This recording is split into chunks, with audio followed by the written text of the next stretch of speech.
Pessoal, vocês estão bem? Estão animados para hoje? Eu tô torcendo aqui para não desmaiar, porque quando eu vim subindo, essa luz, ela dá uma vontade de ter uma epilepsia incrível, assim. Aí eu vi 5 marrons, eu falei, eu vou abraçar o do meio. Aí deu certo. Gente, eu estou muito feliz de estar aqui conversando com vocês hoje. É um prazer enorme estar em Florianópolis, que é uma terra que eu amo. Santa Catarina, que é uma terra muito querida. Tem família que mora aqui. E poder vir aqui, poder falar para provavelmente alguns dos empreendedores mais diferenciados que Santa Catarina já produziu, vale a pena marcar qualquer compromisso para poder estar aqui. Então eu queria agradecer muito que vocês estão aqui hoje e prometer para vocês que vai valer muito a pena os próximos minutos que a gente vai estar junto. Eu queria começar a história de hoje contando uma história rápida de 2 irmãos índios. Esses 2 irmãos moravam numa aldeia, e essa aldeia estava em guerra com outra aldeia. Então, os homens da aldeia foram combater, e a aldeia ficou somente com crianças e mulheres. E essa família que morava lá, a aldeia que ficou, eles estavam sem alimento. E eles começaram a ficar muito preocupados, pensando, o que a gente vai fazer? Porque todo mundo que plantava, que colhia, que fazia umas coisas, tinham ido embora, a terra estava em guerra, e eles estavam preocupados. O que a gente vai fazer? Esses 2 irmãos, muito corajosos, falaram o seguinte: a gente vai providenciar comida para os nossos irmãos e para as mulheres da nossa aldeia. E a gente vai fazer isso saindo de manhã cedo daqui, pegando a nossa canoa e indo para o mar, poder pescar. Eles fizeram isso. Eles acordaram de manhã antes do sol nascer, pegaram a canoa e foram para o mar. Chegando na beira da água, eles olharam para o mar, olharam para cima, pediram ajuda para Tupã, que é o Deus que eles acreditavam, para que desse certo aquele empreendimento deles. E eles entraram mar adentro. O sol nasceu, mas o dia não clareou. Porque apesar do sol ter nascido, grandes nuvens de tempestade tinham coberto o céu. E eles entraram mar adentro e o mar começou a ficar cada vez mais revolto, cada vez mais violento, até que eles se encontraram no meio de uma grande tempestade. E eles não sabiam mais o que fazer. Eles não sabiam mais como proceder a partir de agora, porque eles estavam lá no meio e não tinham como voltar. O vento começou a bater do lado, as ondas começaram a bater do outro, e a canoa foi andando e se violentamente movendo, até que uma hora veio uma onda muito forte, e a canoa virou. Quando a canoa virou, eles perderam os remos deles. Milagrosamente, eles conseguiram nadar, desvirar a canoa e subir para a canoa de novo. E eles pensaram, e agora, o que a gente vai fazer? O único instrumento que a gente tem para poder tirar a gente daqui, a gente não tem mais. E um dos irmãos se desesperou. Ele começou a chorar, levantar as mãos para o céu e falar, por que isso foi acontecer com a gente? A gente está tentando fazer o nosso melhor. A gente saiu de casa hoje para poder prover para a nossa família, para poder proteger os nossos irmãos mais jovens, poder dar comida para a nossa aldeia. É isso que acontece com a gente? E ele começou a chorar desesperadamente e se revoltar. O outro irmão, um pouquinho mais jovem, olhou aquilo e ele falou, olha, chorar não vai adiantar muito. Então eu vou fazer a única coisa que eu posso fazer, que é remar. E ele colocou a mão dentro da água e começou a remar. E não sabia para onde ele ia remar, porque quando a onda vinha e jogava eles bem para cima, eles olhavam em volta e não viam mais a costa. Eles não sabiam mais para onde ir. Mas ele remou. Continuou remando, remando, remando. O outro irmão, vendo isso, falou, deixa de fazer papel de idiota. Deixa de ser bobo. Você não vê que não adianta nada a gente remar se a gente não sabe para onde a gente está indo? Você está gastando energia à toa. Não vai adiantar de nada, a gente vai morrer aqui, a gente está fadado, não tem o que fazer mais. E o irmão mais jovem falou, a única coisa que a gente pode fazer é remar, e eu vou continuar remando. E ele remava.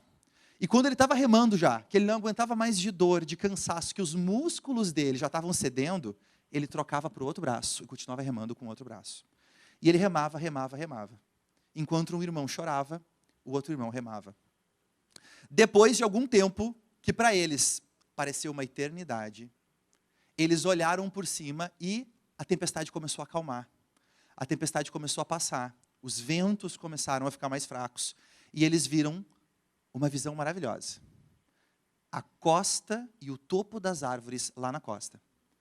E eles olharam para aquilo e falaram, nossa, eu não acredito, é terra, é terra, é terra, é para lá. E aí os irmãos juntos começaram a remar para lá, até chegar na beira da areia. Pisaram na terra e tiveram um dos dias mais felizes da vida deles. Quando eles pegaram areias da beira da praia e sentiram a areia escorrer por entre os dedos. Eles sobreviveram. E puderam contar essa história para as outras pessoas. Eu decidi começar o nosso bate-papo de hoje contando essa história, porque eu acredito que o Brasil está passando por um momento muito parecido. Eu acredito que o momento que a gente está passando hoje é um momento de escuridão, é um momento de dificuldade, é um momento onde as coisas estão totalmente diferentes do que eram alguns anos atrás. Talvez você que já empreende há 5 anos, quem sabe 10 anos, sente hoje um impacto que você nunca sentiu no seu negócio antes. Se você já empreende há 30 anos ou mais, você já viu ciclos econômicos passarem e você sabe que esse momento não é fácil de passar, mas que ele passa. E o que a gente pode fazer nesse momento é remar. O que a gente pode fazer nesse momento é fazer a nossa parte. E para mim é um privilégio poder fazer o que for necessário para estar com vocês aqui hoje. Porque vocês fazem parte da solução do que o Brasil precisa. Vocês são o irmão que não para de remar. Mesmo quando não sabe o que tem que fazer. Mesmo quando não sabe direito a direção. Faz o que pode fazer, que é continuar remando. Mesmo quando todo mundo olha e fala, isso é bobo, isso é idiota, você não vê que isso não vai dar certo? E você fala, é isso o que eu sei fazer e é isso que eu vou continuar fazendo. Eu vou continuar remando. E para mim é um privilégio poder conversar com vocês hoje por fazerem parte da solução. E eu queria pedir uma salva de palmas para vocês que estão aqui hoje, interessados em fazer parte da solução. Não em ficar reclamando, mas em fazer a coisa acontecer.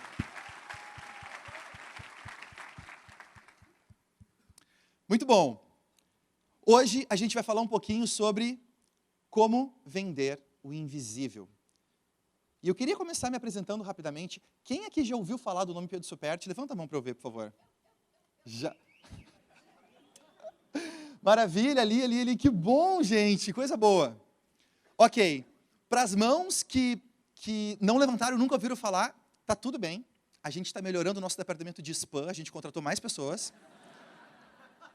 E espero que ano que vem mais pessoas consigam levantar a mão. E eu quero me apresentar para você que está aqui hoje pela primeira vez. O meu nome é Pedro Superti, nós temos uma empresa voltada em criar treinamentos para ajudar empreendedores a vencer o momento que eles têm que fazer usando diferenciação. Nós temos mais de 13 treinamentos diferentes que são sucesso. Já ajudamos nossos clientes a gerar mais de 600 milhões de reais em vendas, em acréscimo de vendas do que eles estavam fazendo antes, aplicando técnicas de posicionamento e diferenciação. Temos mais de 10 mil alunos em cursos diferentes que a gente oferece, em 164 segmentos diferentes. Ou seja, provavelmente, se você trabalha num segmento, a gente já ajudou alguém, ou do seu segmento, ou de um segmento similar, que você pode tirar proveito e pode aplicar ali. Pessoas como essas marcas que a gente trabalhou nos últimos anos. Marcas que a gente ajudou com estratégias de diferenciação e posicionamento. E muitas dessas marcas aplicaram algo que a gente chama de fator X. Alguém já ouviu falar do fator X aqui antes? Fator X é um método que a gente criou para ajudar você a se diferenciar. Você ajustar o seu posicionamento para ser um objeto de desejo, não alguém que implora para o cliente comprar de você. Aqui é um dos clientes que a gente ajudou nos últimos anos, chamado Davi Pinto, da rede Dr. Resolve. Ele criou uma rede de franquias e a gente ajudou ele a aplicar uma técnica chamada liderança de pensamento. Com isso, a gente ajudou ele a crescer de 300 para mais de 2.000 unidades na rede dele, até ele ser indicado como matéria de capas de revistas e televisão, pela revista Forbes como um dos empreendedores mais jovens de maior destaque no Brasil. Mas isso só funciona com empresas grandes, Pedro, como você mostrou? Isso funciona muito bem com micro e pequenas empresas. Por exemplo, essa empresa é a empresa do Beto Machado. O Beto Machado, ele tem uma empresa que faz forros de PVC. Sabe forro de PVC, aquele forrinho branco? E ele estava bombando com a indústria dele, bombando, contratando todos os dias quando o mercado imobiliário estava bom. Mas como a gente sabe, o mercado imobiliário passou por uma contração muito forte nos últimos anos e os concorrentes dele começaram a quebrar. O preço começou a despencar e ele não conseguia mais dar vazão para a produção que ele tinha. E ele falou, ou eu me diferencio, ou eu vou quebrar igual os meus concorrentes. E ele decidiu se diferenciar.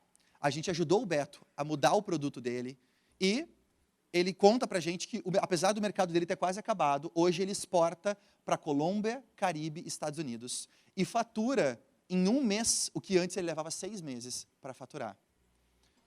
Aplicando somente uma técnica de diferenciação, o Beto faturou mais de R$300 mil em uma semana, com uma única técnica que a gente passou para eles. Além do Beto, a gente tem a Ari, Ariane Novelo, do Rio Grande do Sul. A Ari é micropigmentadora.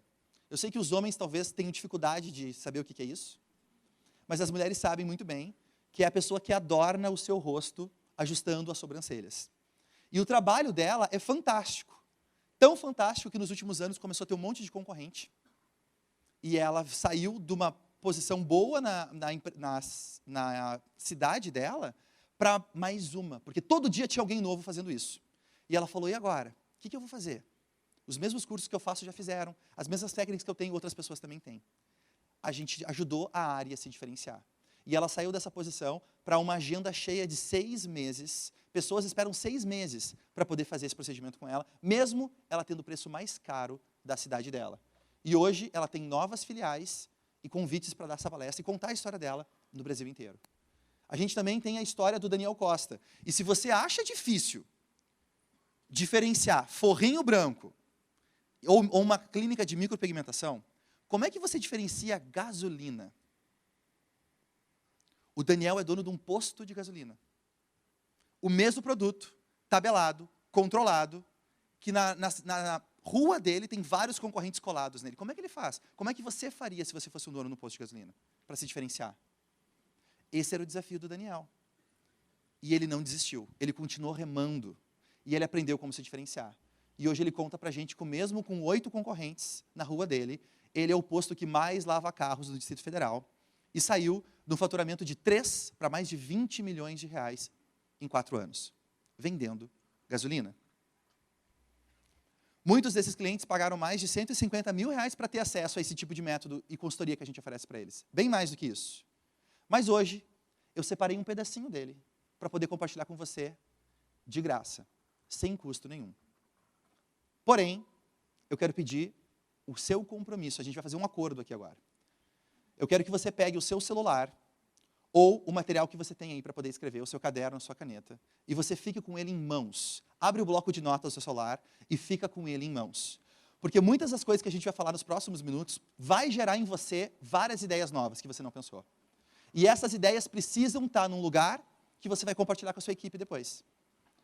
Você tem que fazer o download dessas ideias para o papel. E aí as pessoas vão poder depois ter acesso e você vai poder ter resultado com isso. Então eu quero o compromisso de vocês de eu dar o meu melhor, contanto que você dê o seu melhor anotando suas ideias no papel. Pode ser sim ou não? Sim ou não? Sim. Muito bom. Legal, vamos lá então. Deixa eu pegar uma aguinha aqui, enquanto vocês abrem o papel.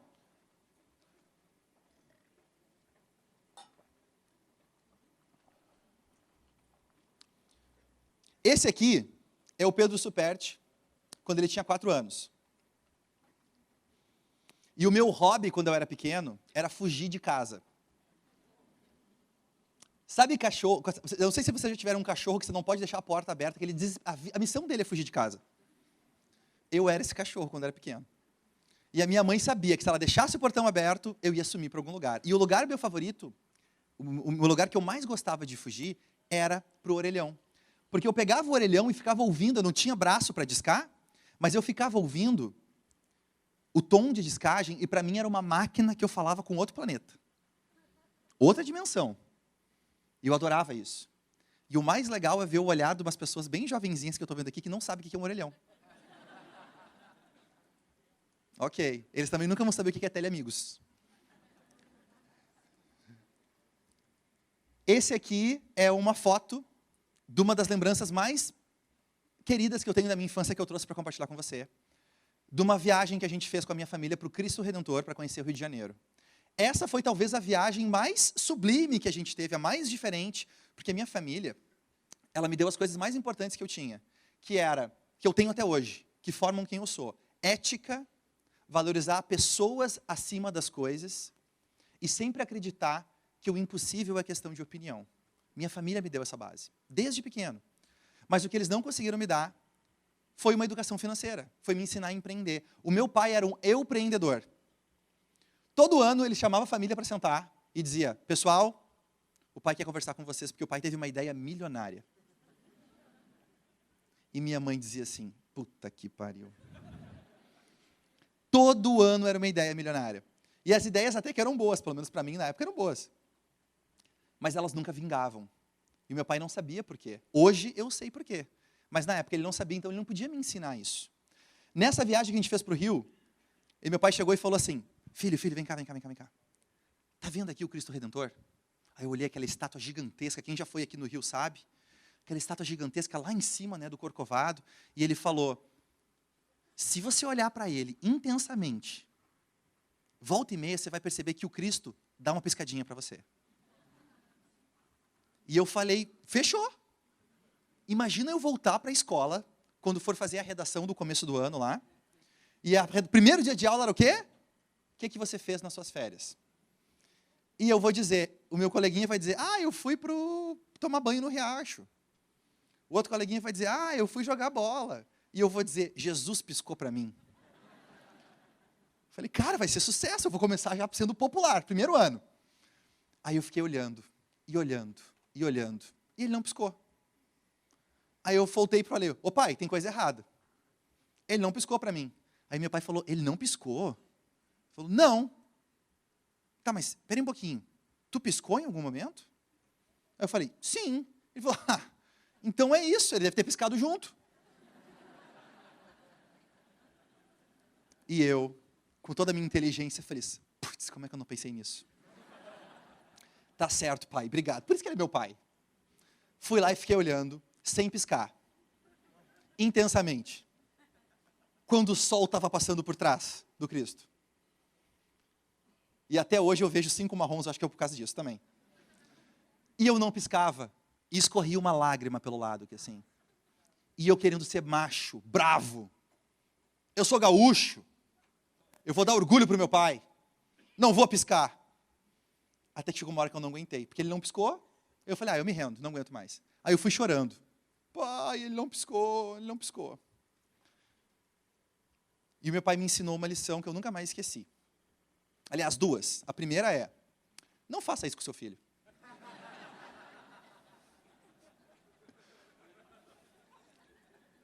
Ele vai estar velho, barbudo, pai de família, vai lembrar dessa história aí. Não faça isso com ele. E a segunda lição eu vou contar até o final da palestra para vocês hoje.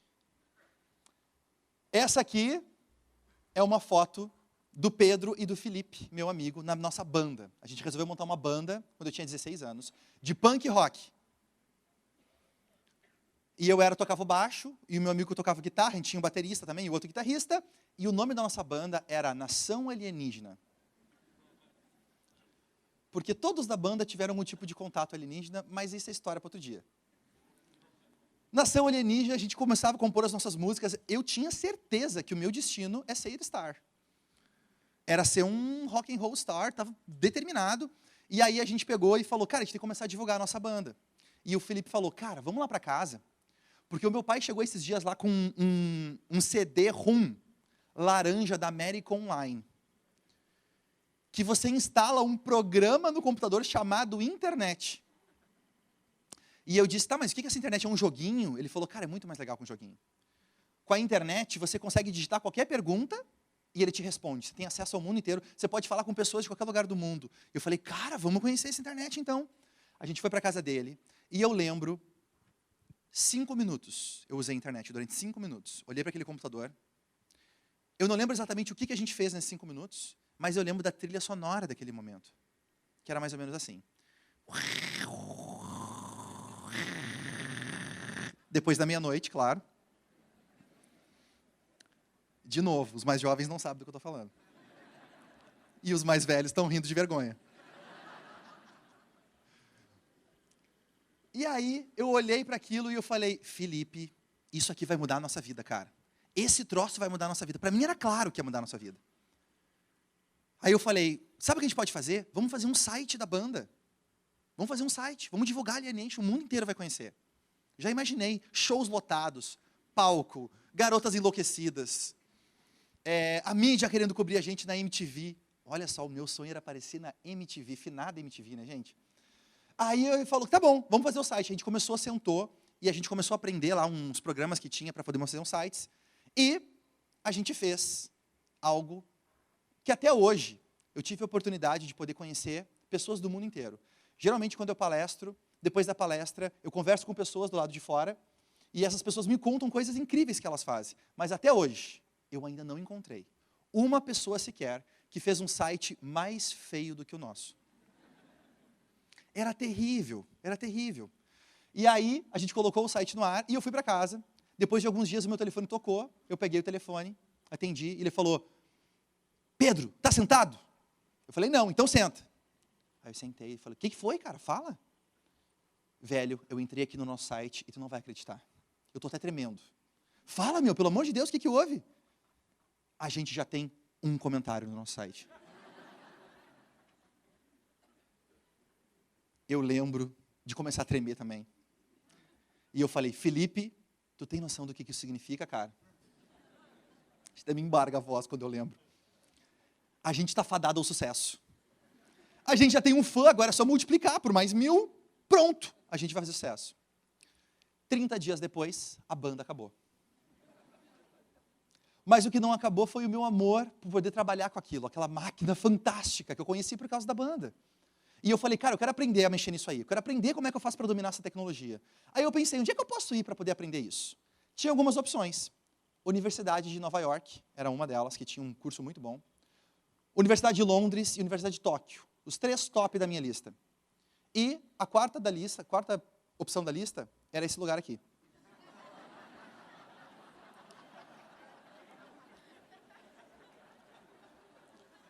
Que era a zebra da lista.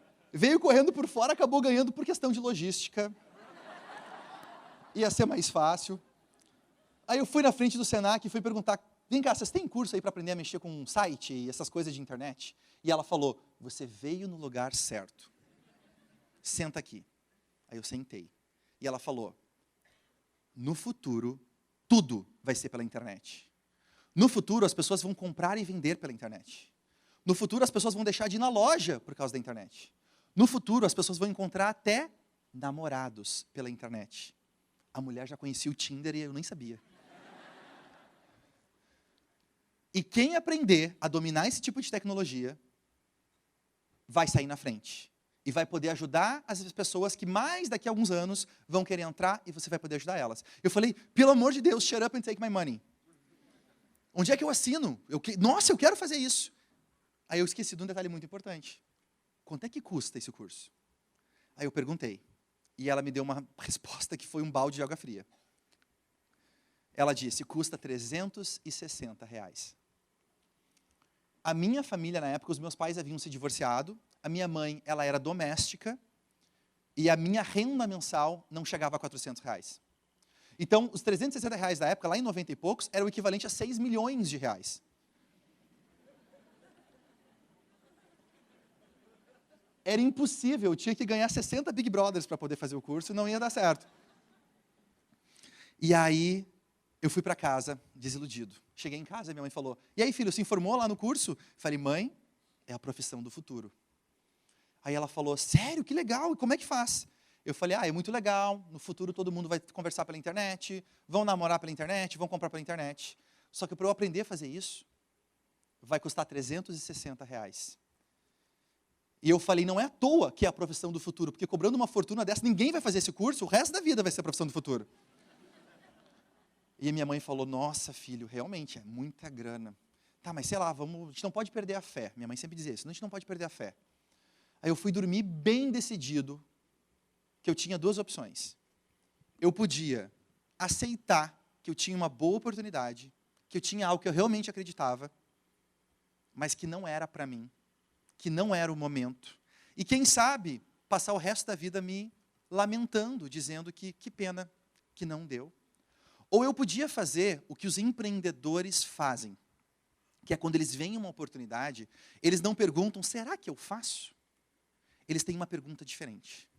Eles têm a seguinte pergunta: o que eu preciso fazer para que isso aconteça? Eu quero que você anote essa frase. O que é preciso eu fazer para que isso aconteça? Quando você pergunta isso, a sua mente começa a trabalhar. Ela fala, tá bom, é isso que você quer? E ela começa a gerar possibilidades e respostas que você nem imaginava. Quando você simplesmente pensa, o que eu preciso fazer para que isso aconteça? E aí eu acordei no outro dia inspirado. E o jeito que eu dei, porque os empreendedores, eles dão um jeito, foi pegar a lista telefônica e começar a fazer telemarketing pelo telefone para oferecer se alguém queria comprar um site. E liguei para a padaria, liguei para escritório de advocacia, liguei para lavanderia, liguei para advogado. Inclusive, advogado é o mais difícil de vender, é o advogado. Liguei para um monte de gente, e aí sempre dizia, oi, eu vi aqui que vocês não têm site. Sabe como é que eu via que eles não tinham site? Porque eu olhava ali na lista telefônica o anúncio deles, e o e-mail era @terra, @yahoo, @bol. Vocês não lembram o que é o bol, né? Claro que não, né? Ninguém vai se assumir, né? Que lembra do que é o bol. Aí eu, cara, esses caras não têm site, eu vou ligar e vou oferecer. Aí, até que lá na 50ª ligação, todo mundo respondia a mesma coisa. Dizia, olha, não tem interesse, isso aí quem cuida é o meu sócio, ele não está aqui, liga depois. Ou então a minha favorita, que é, o meu sobrinho já está fazendo o site. Aí, lá na 50ª ligação, alguém atendeu e falou, não, vou te passar para o diretor daqui do meu mobiliário de Porto Alegre, chamada Casarão, que fechou, soube que fechou. Pegou, passou a ligação para o diretor e eu, tá bom, esperei. Ele falou, alô? Eu falei, bom dia, tudo bom? Eu notei que vocês não têm site, quero saber se vocês têm interesse de fazer um site para falar com os clientes de vocês e tudo mais. Aí eu já sabia que era uma das 3 respostas que ele ia dar, né? Não tem interesse, isso é uma moda, é o meu sobrinho. E ele falou, tenho, como é que eu faço? Eu não sabia responder. Ninguém tinha dito como é que eu faço. Eu falei, bom, a gente tem que marcar uma reunião para poder explicar. Aí ele falou, amanhã às 10h30. E desligou. Eu não tive tempo nem de falar nada. Eu peguei o telefone, tremendo, igual eu tremei quando eu falei com o Felipe, e coloquei no gancho e ouvi o clique, fazendo clique. E a minha mente clareou. E eu só tinha 2 palavras na minha mente, que me marcaram, nunca mais esqueci. Fudeu. O que eu vou falar para ele, cara, amanhã às 10h30? Aí cheguei, eu passei a noite inteira estudando, me preparando, lendo tudo que você imagina sobre como é que os sites funcionam. E cheguei no outro dia lá com o cabelo colorido, tal. Cheguei lá, a secretária me recebeu. E ela falou, só um pouquinho que eu vou passar. Aí ela passou pelo interfone, e tava uma muvuca lá na hora, na imobiliária, porque tinham brigado, alguém tinha brigado com, não sei, com um cliente, bateu boca. Sabe quando você chega, parece que o casal recém brigou, aquele climão assim, né? Aí eu cheguei e falei, acho que não vai ser hoje que eu vou vender meu site. Já comecei a me preparar. Aí ela chamou o interfone e falou, senhor fulano, o rapazinho da internet está aqui. Aí eu falei, eu tenho que bolar um nome melhor, porque rapazinho da internet não dá, né? Aí ele olhou lá por cima, assim, das baias que tinha, né? E fez assim, ó, passa aqui. Aí eu fui lá, sentei, ele falou, como é que é o teu nome? Eu falei, Pedro Superti. Aí ele falou, então, ô Joãozinho, seguinte, eu não tenho muito tempo, você vê que aqui está uma correria hoje, então vamos simplificar. Eu vou te fazer uma pergunta.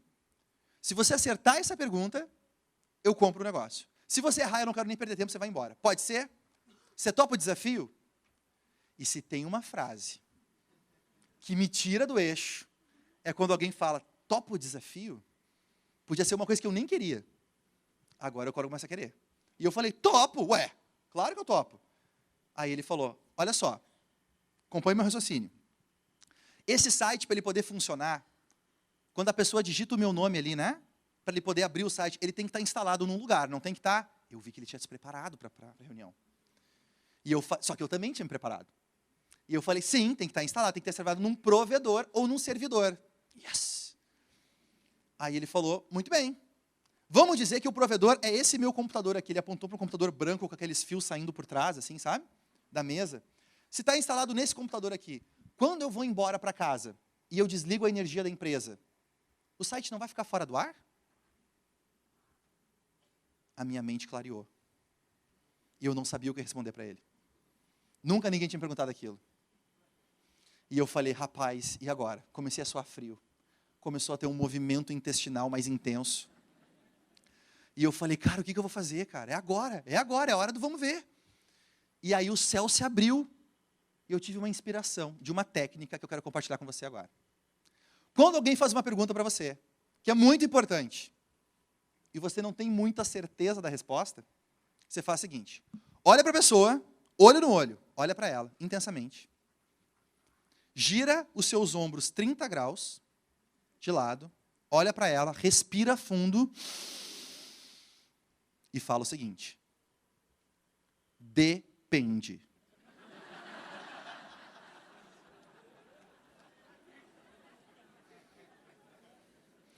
Cara, quando você fala depende, um mundo de possibilidades se abre. Tudo depende. Nem tanto a céu, nem tanto a terra. E aí ele pegou e falou, deu uma risada, ele falou, ah, guri, tu me lembras de mim quando eu estava começando lá atrás. Beleza, vamos fazer esse site aí. Aí ele abriu, se abaixou, abriu a gaveta da mesa dele, tirou um talão de cheques, colocou em cima da mesa e falou, quanto é que custa o site?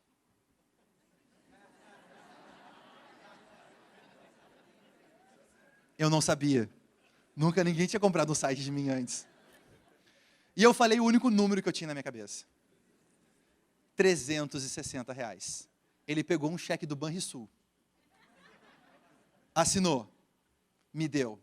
Eu peguei um ônibus lá em Porto Alegre, fui para o Senac, dei o cheque e falei, aqui ó, profissão do futuro, me coloca na próxima turma aí. A menina, muito feliz de me ver, me inscreveu e eu fiz um curso fantástico no Senac, fantástico, de 2 semanas. Aonde nesses 15 dias eu aprendi todas as técnicas existentes de tecnologia para trabalhar com web, que naquela época era 1h30 que tinha. E aí, no final do curso, tinha um trabalho de conclusão de curso, TCC, que era fazer um site. Qual foi o site que eu fiz? Fiz o site da imobiliária, que foi o segundo site mais feio que eu já vi na vida. Fiz o site da imobiliária. Naquele dia, a Imobiliária Casarão ganhou um site novo. O Senac ganhou um aluno novo. E eu ganhei o princípio do que era viver a minha missão de vida.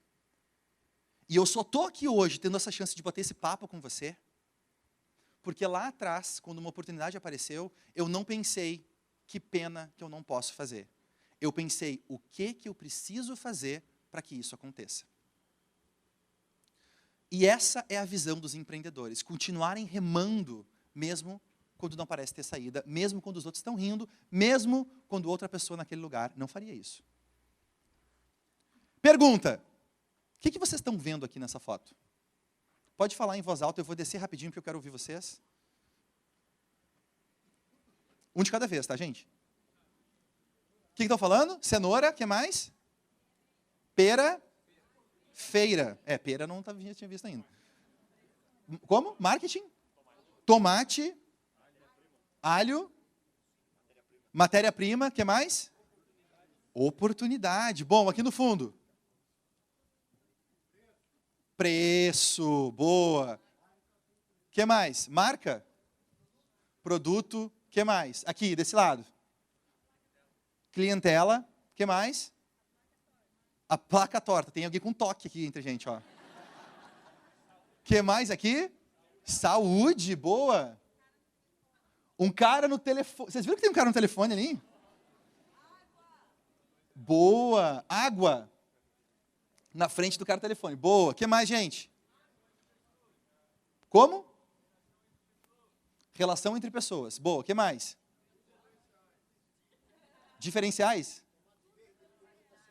Tomate verde no meio da cenoura. Boa. O que mais aqui? Marketing não criou valor no produto. Muito bom. Gente, eu quero que você olhe para isso aqui e você pense que essa foto que você está vendo agora é a imagem que o seu cliente tem quando ele quer contratar as empresas do seu mercado. ele acha que é uma feira livre. Ele acha que todo mundo que está ali vende a mesma coisa. E se a gente está numa feira que vende o mesmo tomate, um custa R$2 e o outro custa R$1,90, de quem que a gente vai comprar? Do mais barato. Quando a gente está diante de um produto que é igual, a gente tende a escolher o mais barato. Isso acontece em todos os mercados. Não importa o que você vende, se é um serviço, se é um software ou se é tijolo. Não importa se você vende assistência médica ou forrinho de PVC. Todo o mercado está passando por um processo de comoditização. Todo o mercado. Ou seja, cada dia que passa, tem mais pessoas oferecendo a mesma coisa, e o seu cliente, vendo várias pessoas oferecendo a mesma coisa, vai querer sempre comprar do mais barato.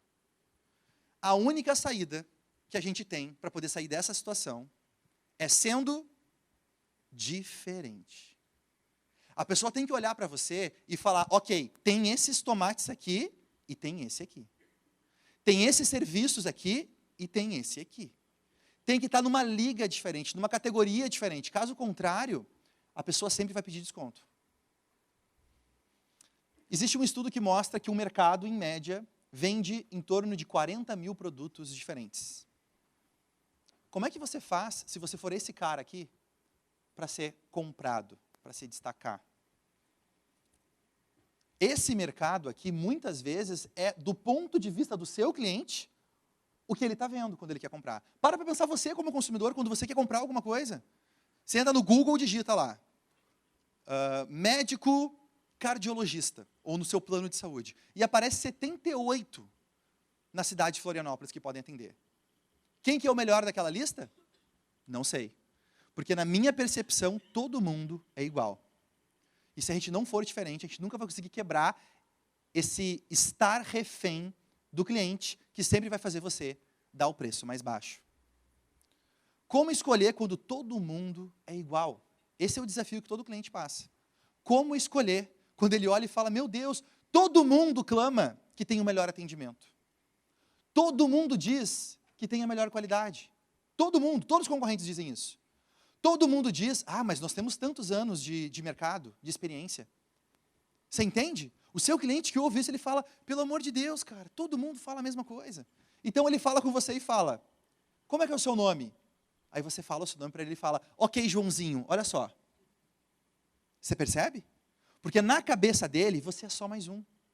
Na cabeça dele, você não tem nada diferente. Então não tem que ficar falando, eu vou dizer o preço, se você quiser vender, eu compro. Se você já passou por essa situação antes, onde o cliente quer determinar o preço, a gente vai mudar isso nos próximos minutos. Quero fazer um teste rápido com você, para você saber se você vende commodity. O que é commodity, gente? Um produto que vem da terra, e basicamente, ele não tem diferencial nenhum. Pode ser açúcar, pode ser feijão, pode ser arroz, pode ser soja, pode ser carne. Tem um preço de tabela. Você não pode pôr o preço que você quer. Tem uma tabela que dita o preço do mercado da commodity. E você é obrigado a atingir aquele preço. Muitas pessoas, quando abrem a sua empresa, caem nesse desafio. Caem nessa armadilha de se posicionar como commodity e deixam o cliente decidir o preço que ele quer pagar. Está errado. E para você poder sair isso, você tem que parar de parecer uma commodity, ok? Como é que a gente faz isso? Pergunta número 1. O que você vende tem o mesmo nome dos seus clientes, dos seus concorrentes? O que você vende hoje tem o mesmo nome do que os seus concorrentes vendem? Por exemplo, corte de cabelo, sessão de consultoria, serviços de advocacia, licença de software, bolo em pote. Você percebe? Mesmo nome. Se você tem o mesmo nome, é um mau sinal. Teste número 2. Você tem a mesma aparência que os seus concorrentes? Cores, logotipo, do seu serviço ou do seu produto. Quando bate o olho, ele consegue dizer que é daquele mercado? Nítido, cara caricato. Pergunta número 3. Mesma função? O que você vende basicamente faz a mesma coisa, promete fazer a mesma coisa do que os outros? Número 4. Mesmo preço? O que você vende hoje está na média do mercado? Geralmente, quando alguém entra no mercado, ele fala assim, eu sou novo, estou começando agora, não posso cobrar muito caro, né? Então eu vejo quanto é que é, todo mundo no mercado está cobrando R$100, eu vou cobrar 80, um pouquinho mais abaixo. Essa é uma armadilha. Você não tem que fazer isso. Se você conseguir não parecer uma commodity. Então eu quero que você bata uma foto ou escreva isso aqui, desse teste, para você sempre lembrar, toda vez que for criar algo novo, toda vez que for criar um produto, uma campanha, faz o teste. Porque se você disser 2 sims ou mais, você está parecendo commodity e não vai adiantar. O cliente vai chorar por desconto sempre. Ok? Tirando do ar em 3, 2, 1, foi. Quem já viu esse produto aqui, gente? Levanta a mão. Ótimo. Repara que esse produto aqui não é o mesmo produto que a gente está acostumado hoje. Esse é o clássico azulzinho com branco. Fez muito sucesso nos anos 70 entre a classe da construção civil, os nossos amados pedreiros. Era a Havaiana. Nos anos 70 bombou, nos 80 bombou, nos 90 bombou. Vendeu muito no Brasil. Até que chegou nos anos 90, começou a cair as vendas. E aí esses caras pensaram, cara, a gente tem que fazer alguma coisa, não dá mais para continuar assim. E eles falaram, já sei, vamos fazer uma parceria com uma outra grande empresa brasileira e vai bombar de vender. E eles fizeram essa parceria aqui.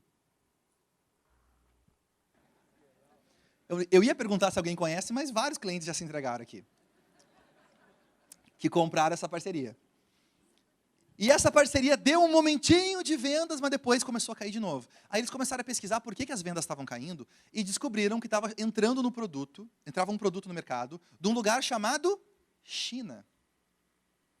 Que era uma cópia descarada do que eles faziam, com uma qualidade muito inferior, só que custava 20% do preço. Então imagina que hoje custasse, sei lá, R$30, eles vendiam por R$6. Como é que você vai competir com isso? Como é que você vai pagar os seus funcionários, os impostos, fábrica e tudo mais, vendendo a R$6? Impossível. E aí eles começaram a tentar várias coisas diferentes e não deu certo. As vendas despencavam e eles iam quebrar. O grupo Alpargatas ia quebrar. Então, uma executiva teve uma ideia fantástica. Ela falou, gente, eu descobri por que a gente parou de vender. Descobri. A gente parou de vender os nossos produtos e o nosso cliente está indo comprar dos chineses agora porque a gente vende somente borracha. O que eles estavam vendendo era uma maneira da pessoa não pisar com o pé no chão, não molhar, não sujar o pé. Era um pedaço de borracha. E esse pedaço de borracha, o chinês também vendia. Faz sentido isso? O chinês cumpria essa função. Era a mesma cor, mesmo formato, todos aqueles testes que a gente fez ali. Igual, só que 20% do preço. Por isso que as pessoas compravam. E eles falaram, a gente tem que mudar, a gente tem que fazer diferente. E o que eles fizeram foi isso aqui. E isso aqui. E isso aqui. Isso aqui. Isso aqui. Isso aqui. Eles fizeram uma campanha com o H. Stern, que todos vocês conhecem, né? Fizeram uma campanha com o H. Stern para poder fazer a primeira Havaianas de ouro do mundo, que era vendido o par por R$58 mil. Alguém aqui comprou essa campanha?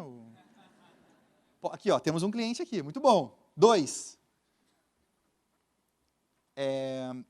Pergunta, vocês que são empreendedores, agora pensa aqui comigo. Se você fosse executivo lá da Havaianas na época, por que fazer isso aqui? Será que a gente vai vender tantas Havaianas de ouro que a gente vai ficar milionário de novo? Qual era o objetivo da Havaianas de ouro? Agregar valor. Era mudar a percepção que as pessoas tinham das Havaianas. Era afastar a marca Havaianas do chinês e aproximar de uma joia. É mudar o posicionamento da marca. E hoje a Havaianas é o que a gente conhece. Um exemplo, né, um exemplo de marca brasileira que ganhou o mundo inteiro. As pessoas pensam no Brasil e pensam na Havaianas. Mas dá para diferenciar qualquer coisa, Pedro? Essa é uma das perguntas que eu mais escuto. Eu, recentemente, estive nos Estados Unidos. Eu vou muito para os Estados Unidos porque o meu sócio mora lá, a gente tem negócios lá. E eu estava passando pelo mercado, aí daqui a pouco eu andei e falei, peraí um pouquinho, eu não vi o que eu vi, né? Aí eu rebobinei. Voltei e olhei e falei, eu vou ter que fazer um stories disso. E eu fiz um stories de como os caras vendem água. E eu quero que você acompanhe comigo e preste bem atenção no que eu vou falar nesse vídeo agora. Cara, eu amo posicionamento, cara. Olha só, dá uma olhada nessa seção aqui de águas do mercado, que a gente veio no mercado agora. Dá uma olhada no seguinte. Essa aqui é Smart Water da Glaçou, tá? O que ela tem de diferente? Ela é uma água destilada e com eletrolitos mais do que as outras. E o posicionamento deles é o seguinte: água de verdade vem da nuvem, não vem da terra. Olha que sacada genial, cara, dos caras. Eles dizem, ó, água de verdade, tal, a menos que você goste daquela água com gosto estranho que vem da terra, ou seja, se diferencia das outras águas. A gente tem a água Fiji, que já é mais famosa, e a pegada deles é que eles filtram a água através de rochas vulcânicas. É água tropical que é filtrada por rochas vulcânicas, e aí mexe nos eletrolitos e tal, e aí, ó, a água, a melhor água. Aqui a gente tem essa Life Water, que já é uma pegada diferente. Essa aqui é uma água para pessoas criativas. O objetivo dessa água é ajudar você a ter mais ideias criativas. Olha só as embalagens, ó. Toda a ver com artista, com criatividade, com arte. Não é só água. E eles têm uma pegada com artista mesmo, cara. Olha só essa embalagem, ó. Aqui eles dizem, nós existimos para mostrar a criatividade e as fontes de criação. Refresque sua mente e reestabeleça seu corpo. Inspiração da sede. Outra pegada para água, né? Que a gente tem a Essentia, que essa aqui é para quem quer produzir e ter mais performance na vida. Olha, cara, o pH de 9.5, não dá tempo de explicar hoje, mas isso aqui é muito bom, ó, é só ionizada. E a pegada deles é a seguinte: eles iniciam um movimento, não é vender água. Olha, a pegada deles é: estamos aqui para colocar uma bandeira no chão e dizer que o mundo melhor começa com uma água melhor. Ó, hashtag Essentialmente, o movimento deles. Nós fazemos uma água tão carregada, alcalina e não ionizada, que é pura demais para ser testada por testes de pH. Olha que louco. E a minha favorita, porque olha só, compara uma embalagem dessa aqui, genérica, e aí você vem aqui na Voz, cara. Essa é demais, cara. Olha a garrafa deles. Que coisa linda. Olha essa água. Isso aqui é uma obra de arte. Além disso, você pode ter essa aqui, que é um pouco maior, que é plástica também, ó. Se aperta, ela dobra um pouquinho, tá vendo? Ó. Linda também. E essa aqui em vidro, cara. Olha essa garrafa, velho. Isso é água, cara. Onde que você para quem você serviria uma água dessa? E uma característica que essa Voz tem para se posicionar como marca de luxo é ter ter orgulho das suas origens. Então aqui ela vem da Norway. O que indica Norway, cara? Noruega, né, em inglês. Ela vem da Noruega, olha só, tudo da Noruega. E a marca e a garrafa também. Agora eu quero que você pegue aqui embaixo e mande esses stories para alguém. Manda para alguém, porque se alguém falar para você que não tem como se diferenciar, cara, se você diferencia água, você pode se diferenciar qualquer outra coisa mexendo no seu posicionamento.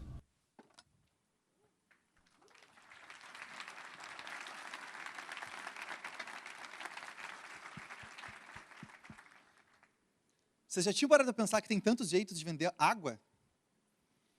Eu fiz esses stories. Quem não me segue ainda pode seguir, @PedroSuperti, fica a dica. Fiz esses stories, gente, e a galera gostou tanto no Instagram que eu pedi para minha equipe poder postar isso no Facebook. Quando eu postei no Facebook, os portões do inferno se abriram.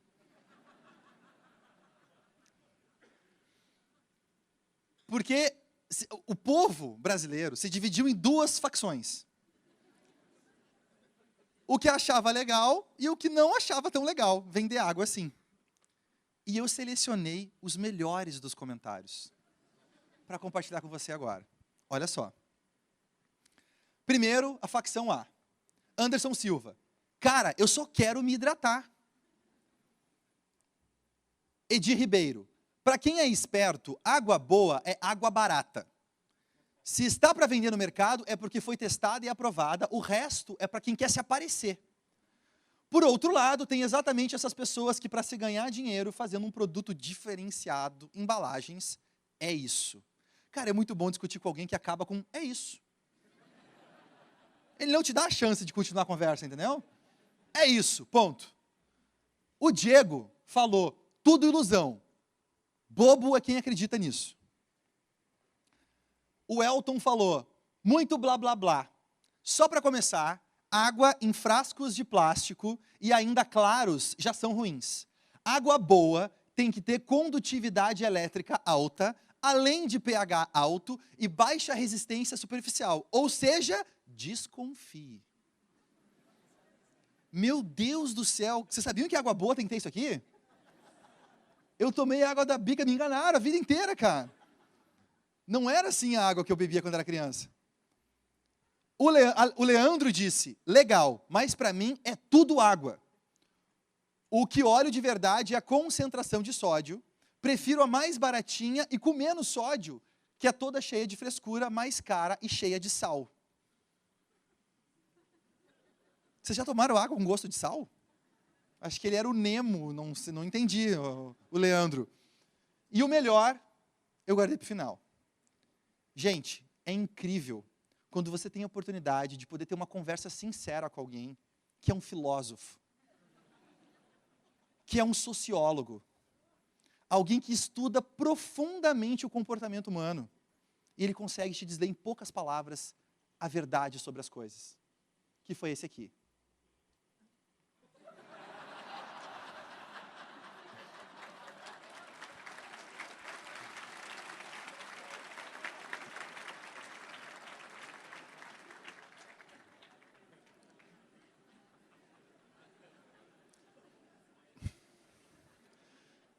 O que eu vou responder para o João, cara? Ganhou o argumento.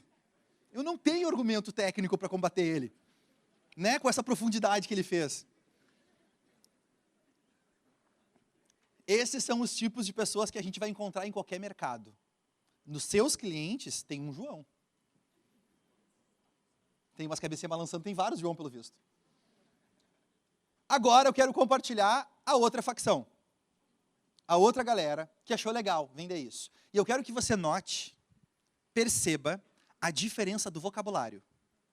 A diferença de quais são os elementos que eles escolhem para comparar se aquilo é bom ou não. A gente vai discutir isso agora, tá? Olha só. A Daniela falou, eu sou apaixonada por embalagens e amo esse corredor de água dos mercados americanos.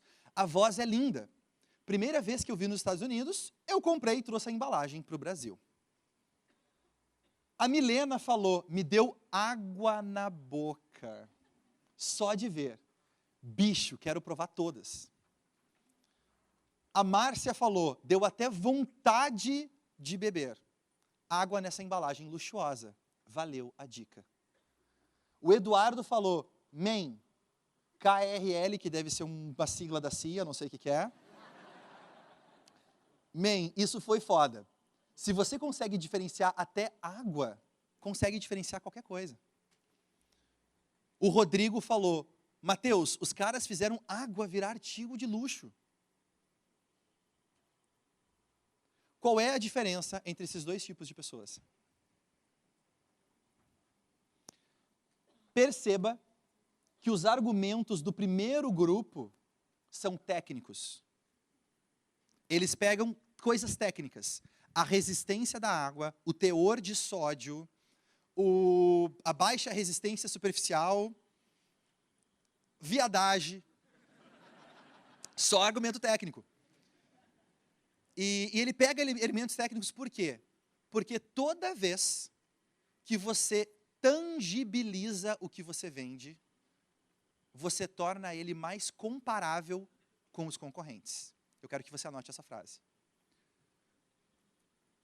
Toda vez que você tangibiliza, você torna tangível, físico, técnico, o que você vende, você torna ele comparável com os concorrentes.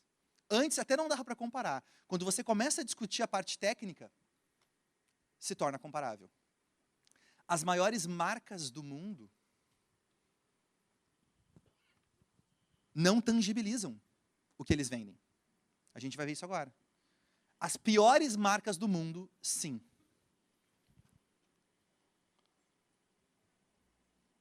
Para isso, eu quero compartilhar com você uma ferramenta que vai te ajudar a aplicar isso. Eu vou explicar isso na prática agora, tá? Fica tranquilo.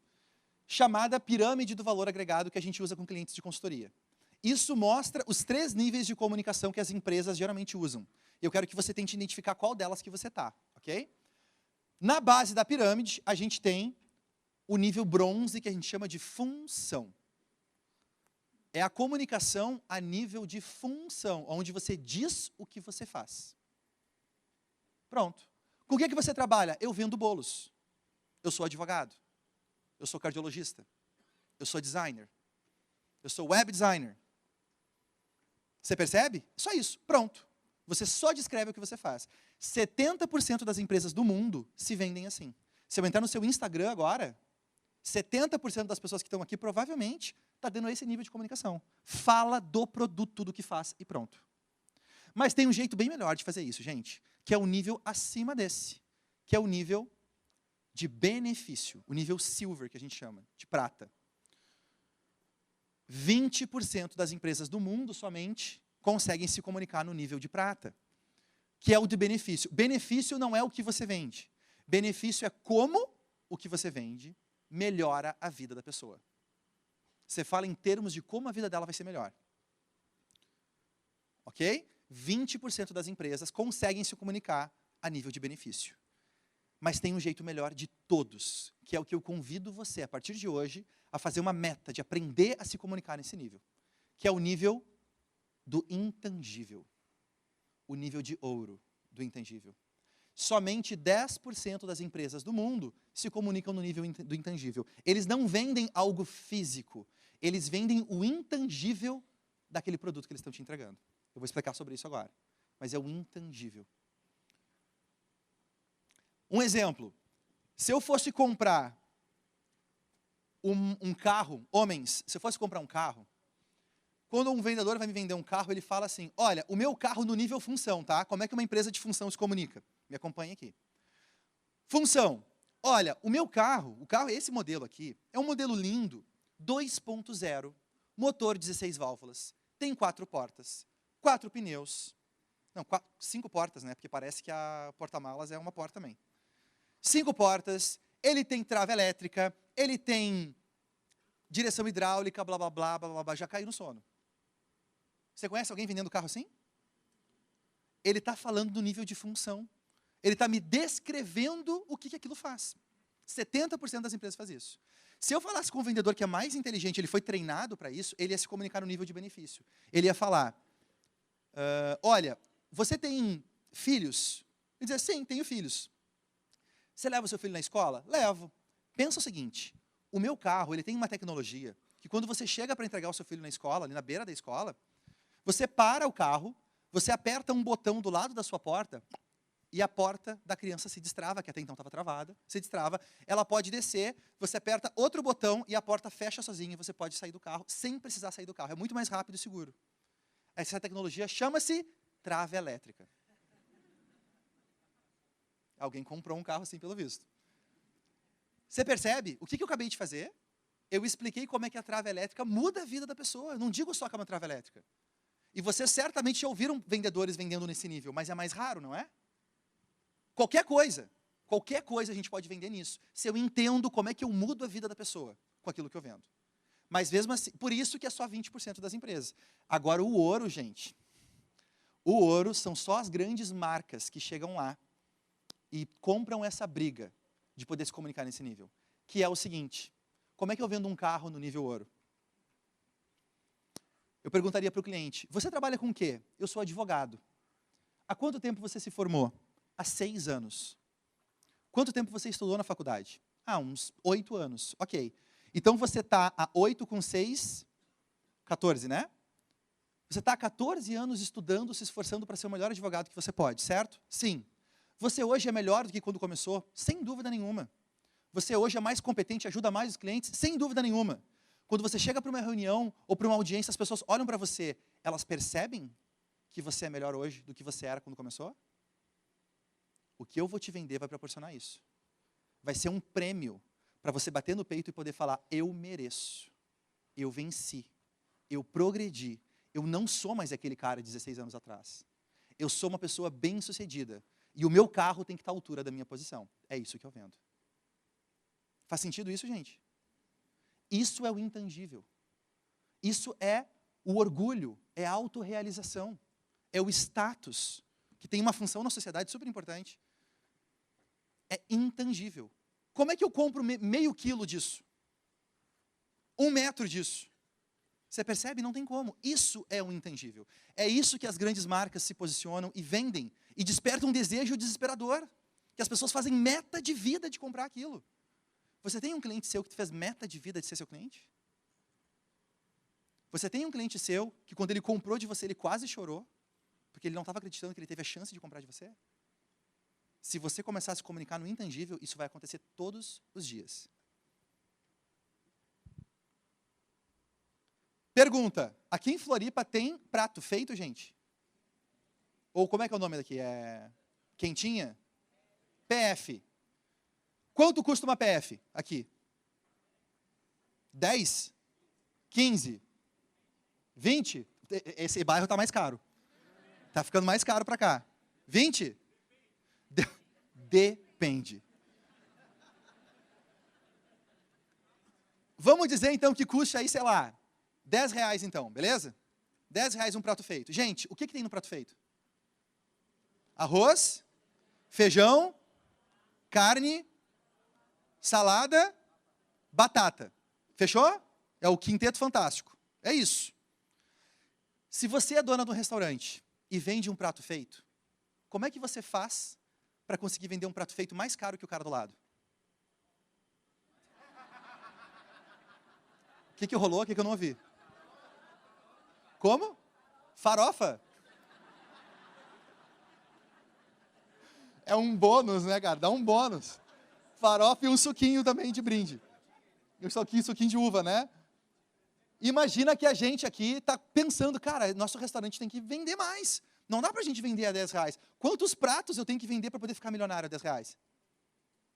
Aí a gente pensa, e a gente pensou em vender isso aqui.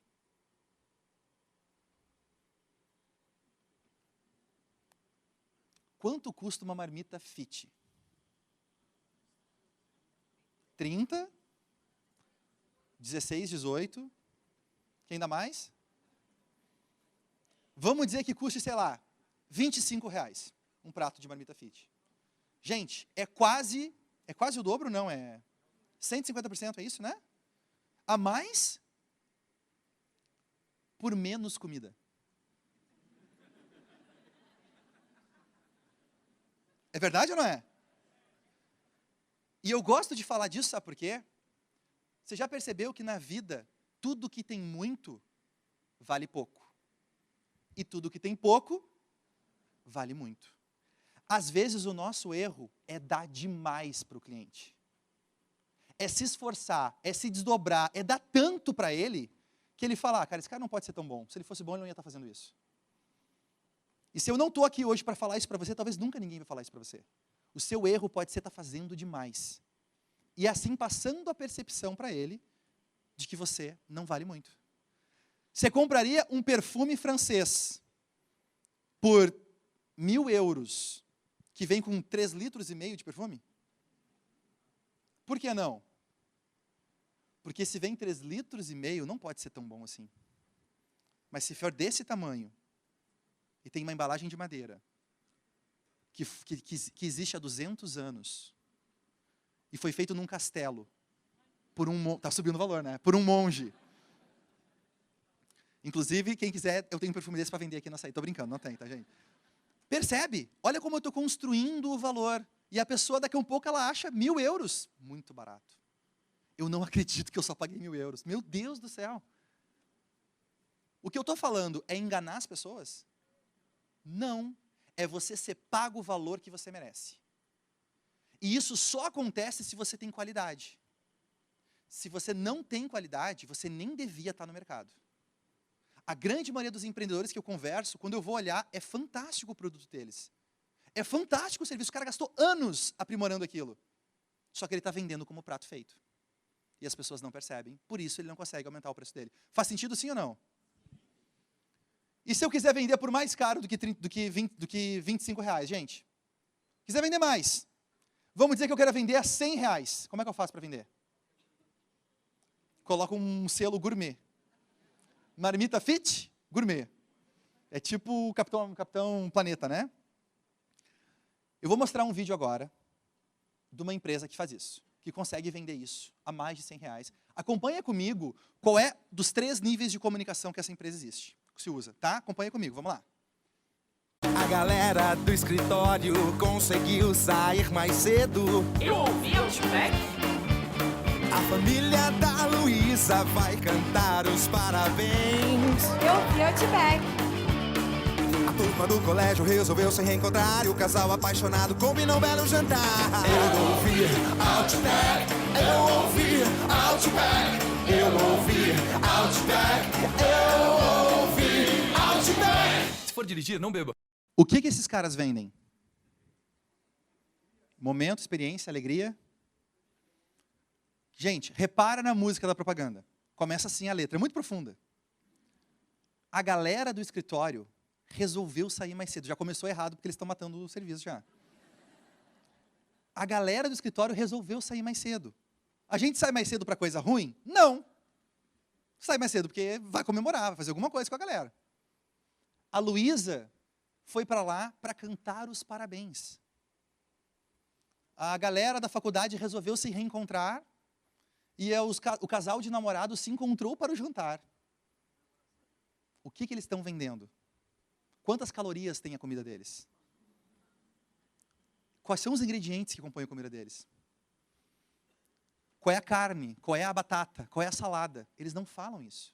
Porque eles não vendem comida, eles vendem o intangível. As coisas que mais valem na vida, a gente não consegue tocar. Eu quero que você anote essa frase. As coisas que mais valem na vida, a gente não pode tocar.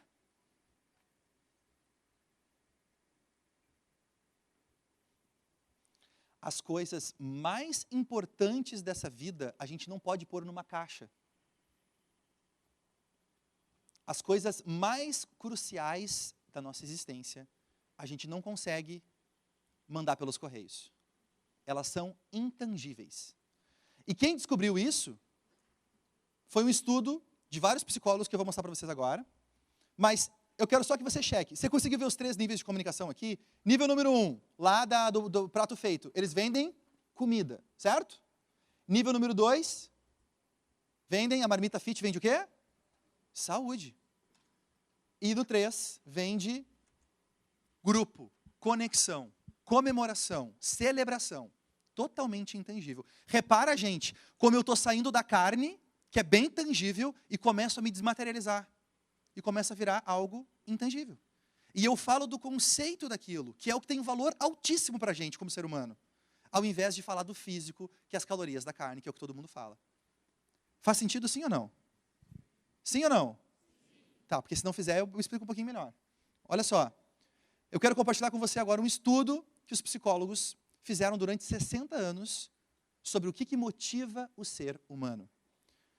São os top 10 desejos humanos. E se você conseguir vender o que você vende hoje, usando só um desses desejos, depois você vai me agradecer. A diferença que fez nos clientes. Então, anota comigo, vamos lá. Desejo número 1. Segurança. Todos nós, desesperadamente, queremos segurança. Jair Bolsonaro está no topo das pesquisas hoje, porque o que ele prega? Eu vou acabar com a bandidagem, não é verdade? E o que ele está vendendo? Segurança. E as pessoas que não aguentam mais se sentirem seguras, compram esse conceito. Ele está vendendo o intangível. Número 2. Conforto. Todos nós queremos fugir da dor e ter conforto. Queremos ter algo que torna a nossa vida mais tranquila. Como é que você pode vender o que você vende hoje, explicando para a pessoa que se ela comprar, ela vai ter mais conforto? Você que é médico, você que é dono de uma imobiliária, ou dono de um escritório de advocacia, ou dono de uma indústria que vende forros de PVC. Como é que eu abordo conforto na minha comunicação, em vez de vender PVC? Acompanha comigo. 3. Aceitação no grupo. Como é que você mostra para o seu cliente que ele vai ser aceito em um grupo? Ele vai começar a fazer parte de uma tribo quando ele compra o seu produto. Desejo número 4. Ser desejado. Isso é muito forte. Como é que você vende que quando a pessoa comprar de você, ela vai ser mais desejada? Fica a dica, Victoria's Secret. Né, Marrom? O que a Victoria's Secret vende? Eles vendem tecido de lingerie? Eles vendem as moléculas do creme? Não. Eles vendem desejo. Liberdade, desejo número 5. Liberdade. Todos nós desejamos ser livres. Como é que você pode explicar que o cliente comprando de você, não importa se você é manicure, ela vai ter mais liberdade na vida dela, com a autoconfiança que ela vai ter de ter as unhas bem feitas. Olha como a gente está indo lá para o intangível. 6. Crescimento. Como é que você explica para o seu cliente que ele vai crescer, ele vai expandir se ele comprar de você. Se você vende brigadeiro, vai ser fácil de explicar isso, que ele vai crescer. Eu sou prova viva disso, eu sei como é que funciona. 6, servir. 7, servir. Como é que você explica para o seu cliente que ele faz parte de algo maior e que ele está ajudando outras pessoas quando ele compra de você? Olha que poderoso, tem várias marcas que estão usando isso, eu vou mostrar agora, tem várias. Servir. 8, ser surpreendido, ou seja, ele vai conseguir surpreender outras pessoas se ele comprar de você. Uau, fulano! Uau, fulana! Você percebe a importância que eu causo quando eu chego no lugar? Como é que eu vendo o que eu vendo? Com esse ângulo aqui, ser surpreendido. 8, acreditar em algo maior. 9, é bom que a galera é boa de matemática aqui, estou gostando de ver. 9, acreditar em algo maior. Como é que você mostra que quem compra de você está fazendo parte de um movimento muito maior do que ele sozinho? E 10, sentir-se importante. Como é que a pessoa se sente importante? Ou como é que ela passa a ser mais importante para as pessoas que estão na volta dela? Sentimento de importância. Nossa, o que tem de produtos que são sucessos de venda só usando esse ângulo é incrível. Pedro, alguém já aplicou isso com sucesso? Eu separei alguns exemplos rápidos para compartilhar com você. Olha só isso aqui, gente. Restaurante ucraniano serve prato no formato de pênis. Iguaria faz parte do menu de um restaurante na cidade de Lviv. Prato feito com gordura de porco é chamado pênis de casa nova. O pênis se mudou, ele não gostava de onde ele morava. Ele está numa casa nova. Pergunta, dá uma olhada no semblante de satisfação das clientes. Você acha que essas clientes estão preocupadas com as calorias da iguaria? Estão preocupadas com a temperatura? O que elas estão fazendo quando elas estão ali? Assim como a gente viu no exemplo do Outback, elas estão comemorando, estão rindo. Elas vão tirar o celular e vão bater foto e vão postar no grupo das amigas do coração. Ou algumas vão postar até no Instagram. E aí as pessoas vão marcar, menina, onde que é isso? Aí você marca e a pessoa vai lá, e aí a bola começa a andar. Né? Outro exemplo. Harley Davidson. A marca de motocicletas que não vende motocicleta. Por isso, eles conseguem cobrar tão caro. O que a Harley Davidson vende, gente? Aqui o que está escrito aqui é viva fora da gaiola. Ouve isso, ouve isso. Saia da gaiola. Quando você compra o que eu estou te vendendo, você vai sair da prisão aonde você está hoje. E você vai poder viver assim como esse cara está vivendo. Olha o poder disso. Sabe quem é que compra isso? O cara que passa o dia inteiro numa repartição pública atrás do computador e ninguém dá importância para ele. Mas quando ele chega no final de semana, ele coloca uma jaqueta de couro, coloca o capacete e anda na beira-mar. E o motor da Harley Davidson faz... E quando ele passa, o que acontece com o pescoço das pessoas? Vira e todo mundo olha. Eu não consigo fazer isso com uma Honda. Consigo? A não ser que você arranque o retrovisor do carro ali, né? Aí você consegue, vai virar os pescoços também. Buzinas, vai ser um movimento. Nike, encontre sua grandeza. Encontre sua grandeza. Olha essa imagem. Você acha que esse menininho está feliz de estar aqui? O que motivou ele na vida dele a estar aqui? O que motivou ele a querer mudar de vida, a se esforçar? Repara que não tem ninguém junto com ele. Ele está sozinho. Repara que não tem nada em volta, só a meta dele de ser melhor do que ele era no passado. Quem não se passou num momento assim na vida já? De querer fazer uma meta de algo importante e não tinha ninguém na volta para te apoiar. Mas você fez mesmo assim. É isso que não faz a gente sentir uma coisa boa por dentro? É isso que a Nike vende, gente. Ela está explicando quantos fios tem a camiseta? Ela está explicando qual é a borracha do tênis? Ela não vende borracha. Ela vende você quebrar os seus próprios limites e ser a sua melhor versão. Outro exemplo muito legal é esse aqui. Quem nunca teve no momento de tomar uma decisão grande e você falou, cara, será que eu vou? E os menininhos lá embaixo rindo, dizendo, ele não vai conseguir. Encontre a sua grandeza. Homo, o artilheiro de 2022, não vai existir se não sujar o uniforme. Um dos slogans mais incríveis já criados no Brasil. Se sujar, faz bem. Quem é a mãe que não quer ver o filho bem? Quem é o pai, que não é o tomador de decisão ali? Dado demográfico. Quem é o pai que não vai querer ver o filho se desenvolver e ser um artilheiro da Copa? A Omo não vende sabão. Ela não falou das moléculas ultra XY de hidrogênio. Ela vende o quê? Faz o seguinte, deixa o teu filho se desenvolver, deixa ele brincar, e se ele sujar a roupa, eu lavo para você. Eu tiro, não tem problema, mas deixa ele brincar. Quem não gosta de ouvir isso? Isso é o intangível. Por isso eles são líderes de mercado. Aqui tem um exemplo de uma casa. Essa casa aqui que você está vendo na foto é uma casa em Goiânia que tinha que ser vendida. E a pessoa, ela montou toda a casa e chegou na hora de aproveitar a casa, o marido foi transferido. E ela não podia mais morar naquela casa. Ela tinha que vender às pressas. E ao invés de ir para a imobiliária e vender a casa, ela resolveu fazer o anúncio dela e postar no Facebook. Esse anúncio que ela criou, em 4 horas, causou uma lista de espera de pessoas querendo comprar a casa dela, por causa do anúncio dela. Uma propriedade de centenas de milhares de reais. Lista de espera de pessoas querendo comprar dela. E eu queria muito mostrar para vocês o anúncio que ela fez, mas o meu tempo acabou esgotando. Vocês ficam comigo mais um pouquinho? Se o Marrom brigar comigo, vocês me defendem? Tá bom, vamos lá então. Olha só, virou notícia, gente. Aos lados dos filhos, empresária faz anúncio criativo para venda de casa e tem fila de clientes e corretores. Minutos após ela postar isso aqui. E eu separei essa postagem para você, junto comigo, analisar o que ela fez. Pode ser? Vamos lá, então.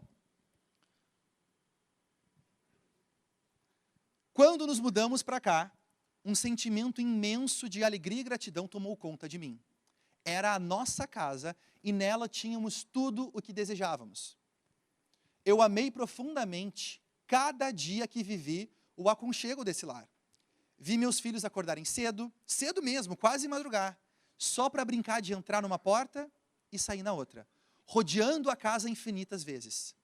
Plantamos hortinha e brincamos muito lavando a varanda. Recebemos amigos de verdade e demos boas gargalhadas. Desfrutamos muito dos finais de semana, do pôr do sol, dos passeios na lagoa, com caminhada ou de bike, não importava, era sempre divertido e animado. Cumprimentar os idosos, brincar com as crianças até então desconhecidas, correr pelo bosque, se esconder atrás das árvores. Quanta alegria envolvida na simplicidade de morar tão perto do paraíso.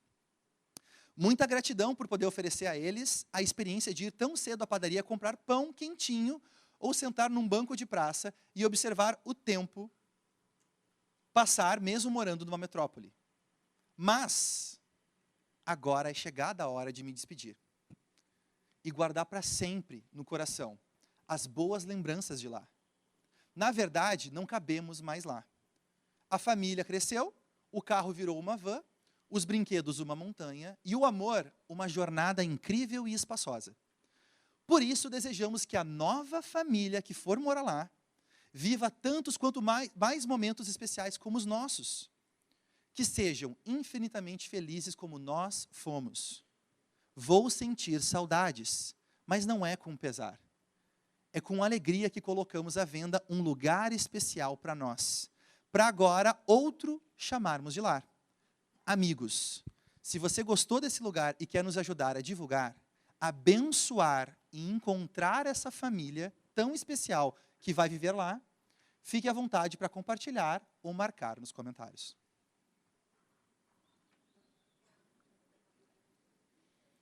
Quem aqui teve vontade de conhecer essa casa? Essa pessoa eu não sei quem é, nunca conheci ela pessoalmente, mas eu queria pedir uma salva de palmas para ela. Por ter dado uma aula que muita agência não consegue fazer. O que essa mãe empresária conseguiu colocar aqui que muita agência não consegue colocar? O coração. Ela abriu o coração. E ela fez com que as pessoas entendem que não está vendendo uma casa. Se você quer comprar uma casa, não liga para ela. O que ela está vendendo é esse lugar. E aí a percepção de valor vai lá em cima. Por isso ela teve uma fila de pessoas querendo comprar dela. A Apple, quando lançou o iPod, ela lançou... Eu sei que é difícil de acreditar nisso, gente, mas acompanha comigo. Houve uma época onde os fones de ouvido de celular não eram todos brancos. Eles eram pretos. Aí a Apple falou, vamos mudar a cor do fone de ouvido. E alguém falou, bobagem. Todo mundo vendendo fone preto, para que vai mudar? E ela mudou. Quando lançou o iPod com os fones de ouvido branco, todo mundo olhava o fone de ouvido e achava o máximo. Pergunta, você acha que o som do fone de ouvido branco é melhor que o som do fone de ouvido preto? Por que as pessoas pagam mais pelo fone de ouvido branco? Vou explicar. Imagina você andando pela beira-mar, fazendo o seu Cooper com um fone de ouvido branco. Aí passa um monte de pessoas. Daqui a pouco, do lado de lá, vem correndo outra pessoa com um fone de ouvido branco. Vocês se olham, tem uma magia no ar. Daqui a pouco rola até uma piscadinha. O que aconteceu naquele instante com uma pessoa que você nunca viu na sua vida antes? Você se sentiu próxima dela porque vocês são da mesma tribo. O que a Apple vende aqui é uma chance de os membros da tribo poderem se identificar para os outros membros da tribo. Faz sentido isso? Olha o poder disso, cara. Olha o poder. Como é que você pode criar na sua tribo itens para que um membro identifique o outro? Como é que você pode criar características que quem é seu cliente bate o olho e sabe, aquele também é cliente. E ele automaticamente se afiniza com aquela pessoa.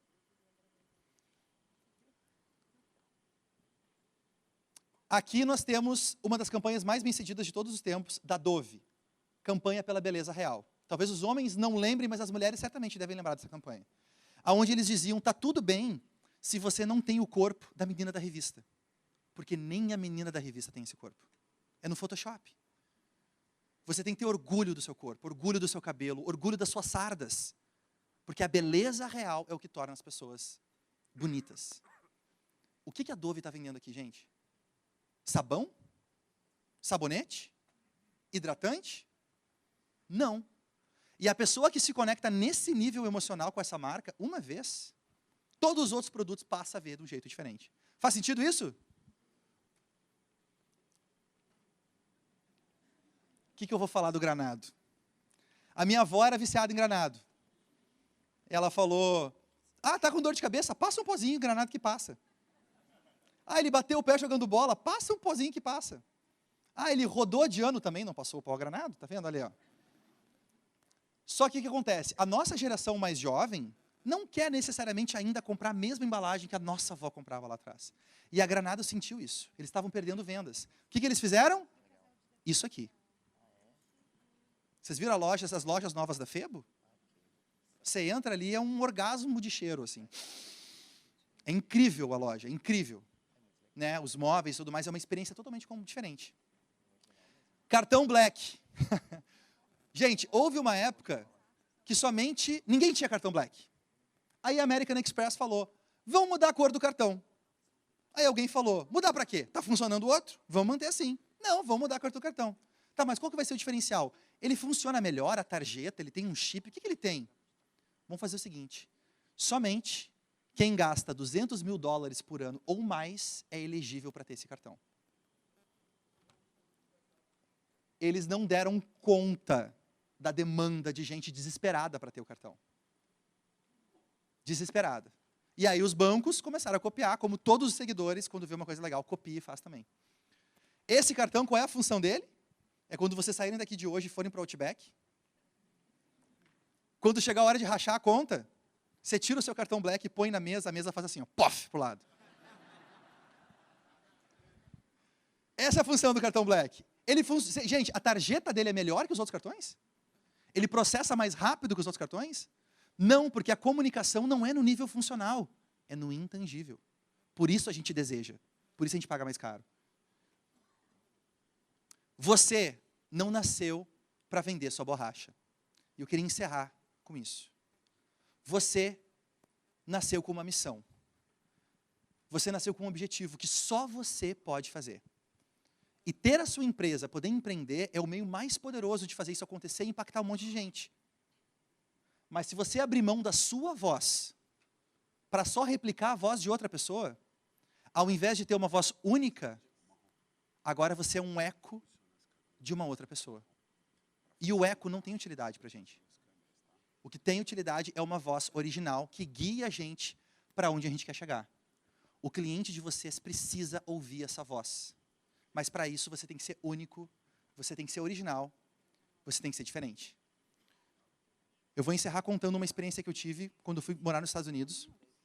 E fui conhecer um dos primeiros mentores da minha vida, Robert G. Allen. Homem muito bem sucedido. Eu cheguei para o Robert e falei, Robert, eu quero trabalhar para você, eu vim lá do Brasil e eu não quero ganhar nem R$1 de salário. Eu quero trabalhar de graça, só para poder aprender a fazer o que você faz. Ele mexia com investimento de imóveis e ações na bolsa. E ele falou, tá bom, o cara veio lá do Brasil, né? Fugiu das flechas dos índios, das picadas das cobras. Tá, aqui eu vou dar uma chance para esse garoto. Quando eu tinha 20 e poucos anos, ele chegou e falou, olha, você vai trabalhar comigo 60 dias. E baseado nesses 60 dias, eu não vou pagar R$1 para você. E eu vou tornar a sua vida um inferno. E você vai pedir para sair. Topa o desafio? Eu já estava louco para voltar para casa. E eu, putz, grila. Voltei e falei, topa o desafio. Eu trabalhei com ele durante esse período. E um dia ele chamou a gente para uma reunião. Aonde ele pegou, sentou 8 da equipe dele, sentou numa mesa que ele tinha de mogno grande no escritório, se abaixou, abriu uma gavetinha que tinha do lado ali dele, tirou uma caixinha de madeira e colocou em cima da mesa. Ele abriu devagarinho essa caixinha de madeira e ela fez... Quando abriu, silêncio, ninguém falava nada. Ele pegou, tirou de dentro da caixinha um saquinho de veludo preto com uma fita preta amarrada no saquinho. Lentamente ele desatou o saquinho, pegou na mão e virou em cima da mesa.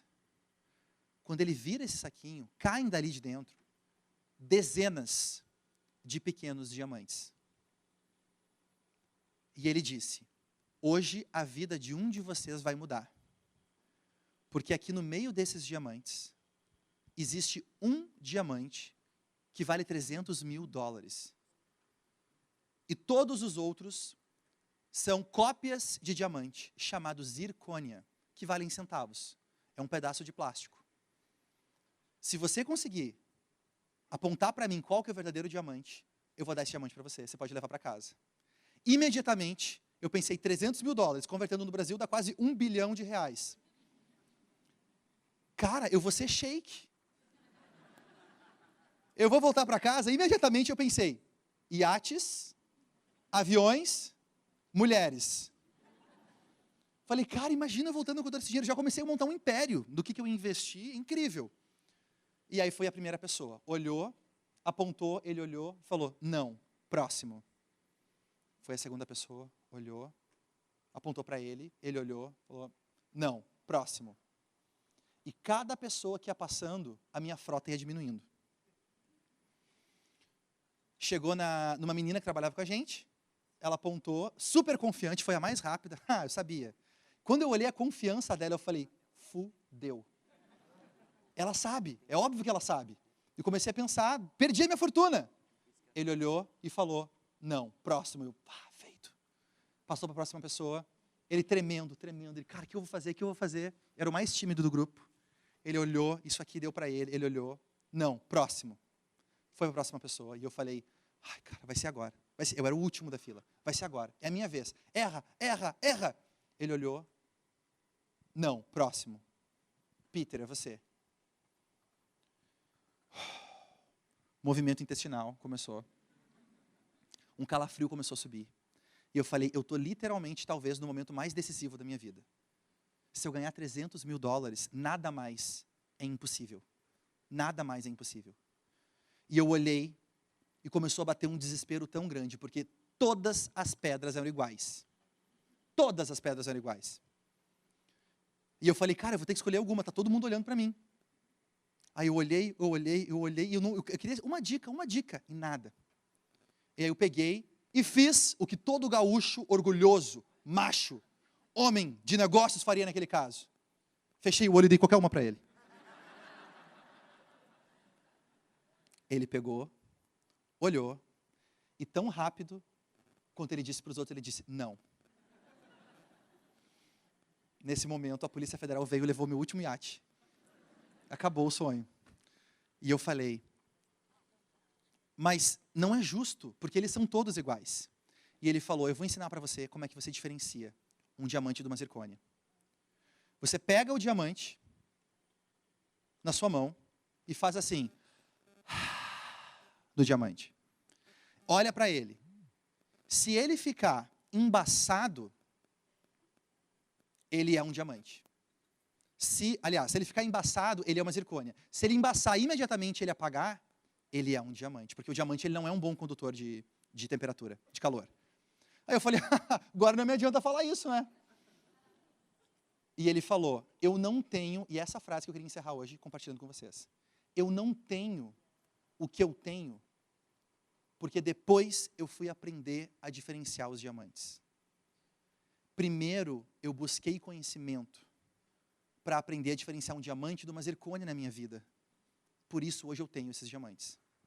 E eu espero, do fundo do coração, que vocês possam sair daqui, desse encontro, muito mais preparados para diferenciar as zircônias dos diamantes de oportunidades que vão aparecer na vida de vocês, tornando esse país um lugar muito melhor. Muito obrigado, pessoal. Eu prestei muita atenção nas coisas que esse cara falou. Eu vou sair daqui, acho que, pelo menos sabendo escolher diamante, eu vou saber, por favor.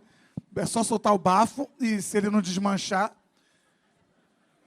você pelo menos escovou, quer dizer que você escovou o dente. Mas muito legal ver teu conteúdo, cara. Muito legal ver teu conteúdo, a maneira que você se expressa, a maneira como você fala das marcas, os pequenos segredos da marca. A cor do Outback, eu fico impressionado com a cor do Outback, porque o slogan dos caras é, eu ouvi Outback, e é um slogan que serve para qualquer porra. Tipo assim, eu ouvi Yakult, podia ser. Eu ouvi, sei lá, fraldas, por quem tem neném. Eu, de vez em quando, olho para minha mulher e falo, eu ouvi um boquete, e eu fico sempre... A comunicação é muito boa quando você entende do marketing, né? Se conecta num outro nível, No né? outro nível, velho. É incrível. Eu fico impressionado, cara, como você desvenda essas coisas. Eu estudei publicidade. Eu amo publicidade, velho. Então, quando vem alguém desvenda os pequenos mistérios, porque é observador, estudioso, eu fico maravilhado. Bom, vamos bater papo, porque a gente tem... O Luquinha tem pergunta para a galera. Vamos lá. Da galera. Pessoal Bota tá de novo o empolgado telefone, aqui. por favor, na tela. O telefone WhatsApp na tela. WhatsApp Pessoal, na quem tela. for mandar pergunta, por favor, mandar também o nome, a cidade e tal, para a gente identificar aí. Tá bom. Eu agora estou mais observador que nunca. Eu estou vendo que essa cadeira está com etiqueta, ou seja, eles não deram essa cadeira a você, né? Você vai ter que devolver essa porra. Né? Vou ter que devolver. É bom tu Entendi, tá bom. não força muito, não. Tá certo, eu estou mais observador a partir de agora. Bom, bom, pessoal animado aqui mandando nudes, mas não. O pessoal, muita gente perguntando aqui, Suelen Train, de Minas, vai. Suelen, identifique-se. Suelen. Tá ali, ó. Suelen, tudo bem? Levanta aí, Suelen. Bom. Vamos bater papo, fica em pé, menina. Aê, você veio de Minas, Suelen? Não, é só Train ok. mesmo. E aí, Suelen, Ô, tudo bem? Suelen. O microfone está chegando aí. Fala aí. Na verdade, assim, eu vou ler por aqui, só para a gente ir agilizando. Pedro, qual a segunda lição que o pai do Pedro ensinou? Muita gente perguntando isso, né? Essa foi a mais perguntada? Está sendo. A segunda lição foi, quando a gente fecha os olhos porque as pessoas dizem da gente, a gente abre os braços para a vida. Muito bem.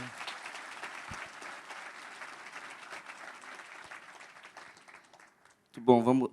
Arisson. Não colocou a cidade, mas é 49. Arisson. Bom, o Arisson fez uma pergunta interessante. Como diferenciar em um cenário em que a velocidade das mudanças aumenta exponencialmente? Excelente. A mesma dificuldade que ele causa para você se diferenciar, a boa notícia é que também causa para os concorrentes. E provavelmente seu concorrente não está aqui hoje, você está. Você precisa focar na marca, não no produto, não no serviço. O que muda é o produto ou serviço. O que não muda é o que a marca representa. Tem uma pesquisa. Quem aqui tem iPhone? Levanta a mão só para fazer uma pesquisa. iPhone. Show, legal. Quem aqui carrega um tijolo chamado Samsung? Levanta a mão para saber, por favor. Tô brincando. Gente, tem uma pesquisa muito legal que eles fizeram, que a Apple tem planos de fazer um carro elétrico. Já ouviram falar sobre isso? Um carro elétrico, ok. Quem aqui compraria um carro elétrico se a Apple lançasse? A um preço justo? Levanta a mão. Olha quantas mãos. Detalhe, a Apple tem experiência zero em fazer carro. Zero. Você vai colocar a sua vida num negócio que você não dirige, que pode pular da ponte aqui, só porque o seu celular é bom?